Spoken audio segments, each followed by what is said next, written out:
Is your fridge boring? Do you long for something, anything to do that doesn't involve reading shampoo bottles for entertainment? Well, today is your lucky day. Introducing fridge poetry.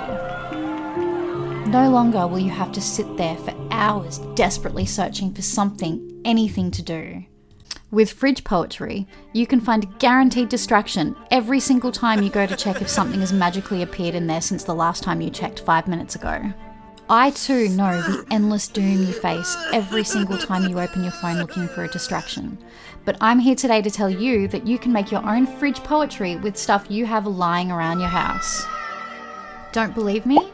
Well, all you really need is magnets, glue, scissors, and any empty boxes you have laying around about to go in the bin. Simply go through all the boxes and cut out any word on there. Using PVA glue or something similar, stick those words onto magnets, leave it all to dry, and then cut them out. And bam! You too can have your very own collection of random words to write guaranteed award-winning poetry every single time you go to your fridge.